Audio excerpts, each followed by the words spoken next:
कि कोई भी प्राइवेट स्कूल, कोई भी गवर्नमेंट स्कूल इनकी एडमिशन नहीं कर रहा। दैनिक सवेरा टीवी देख रहे हैं आप। एजुकेशन डिपार्टमेंट और उसी के साथ जो प्राइवेट स्कूल्स है उनसे जो परेशानियां बच्चों को देखने को मिल रही हैं उसको लेकर आज प्राइवेट स्कूल्स में जो बच्चे पढ़ रहे हैं वो सड़कों पर प्रदर्शन कर रहे हैं और उसके साथ आम आदमी पार्टी के नेता अमित कपूर इस वक्त यहाँ पर सामने आए हैं। क्या पूरा मामला क्या है जो ये स्कूल के खिलाफ आपने मोर्चा खोला है? देखिए, परसों हमें कॉल आती है। परसों जब कॉल आई हम इनके घर गए तो वहां पे ये 30-40 बच्चे और गरीब माँ बाप वहां पे इकट्ठे हुए थे। उस स्कूल में कम से कम भी 200-250 बच्चा, 200-250 बच्चा है, 200-300 बच्चा है। तो जब हमने इनकी सारी स्टोरी सुनी और इनके टीसी देखे, किसी पे सीओ के साइन है और किसी पे सीओ के साइन नहीं है, तो हमने कहा भाई साहब अगर सीओ के साइन है तो एडमिशन देने से कोई मना कर नहीं सकता। लेकिन इन बच्चों ने बताया कि कोई भी प्राइवेट स्कूल, कोई भी गवर्नमेंट स्कूल इनकी एडमिशन नहीं कर रहा। वो क्यों नहीं कर रहा ये इन बच्चों से पूछिएगा।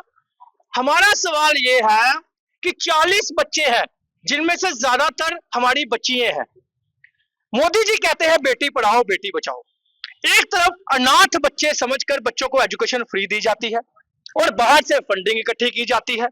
ध्यान से सुनिएगा, एक तरफ अनाथ बच्चे बनाकर, अनाथ बच्चे समझकर बच्चों को एजुकेशन दी जाती है फ्री ऑफ कॉस्ट, और उसके बाद फेक कहूंगा या क्या कहूंगा, किस कारण एडमिशन नहीं हो रही टीसी देने के बाद, ये बच्चों से पूछिएगा। इसमें सीओ के भी साइन है ना, आप कह रहे हैं फेक है, ये सीओ की स्टैंप लगी। मैंने आपको क्या बोला कि कुछ पे सीओ के साइन है और कुछ पे कोऑर्डिनेटर के साइन है।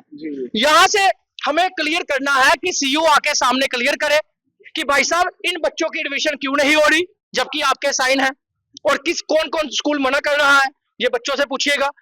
बात यह है कि अगर एक एनजीओ अनाथ बच्चे समझकर एजुकेशन देती है, उसका फर्ज बनता है जब वो बच्चे दूसरे स्कूल में जाएं उनकी एडमिशन करवाना, उनकी एडमिशन कराना ताकि बच्चे आगे पढ़ सके, उनका फ्यूचर बन सके। लेकिन जम्मू कश्मीर में सिर्फ इन बच्चों का मसला नहीं है। जम्मू कश्मीर में 25% बच्चे ऐसे हैं जिनको पैसों के कारण, किसी इन फ्रॉड के कारण एजुकेशन जो है वो बीच में छूट जाती है।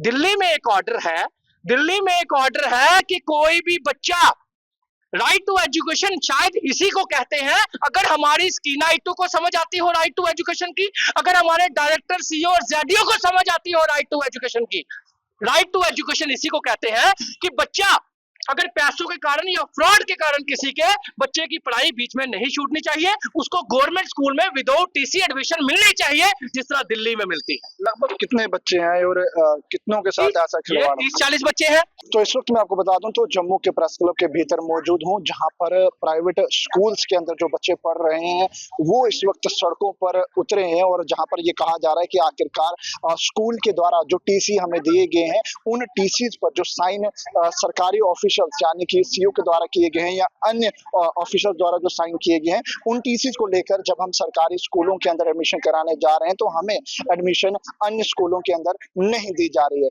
दैनिक सवेरा के साथ अंकुश भंडारी, जम्मू।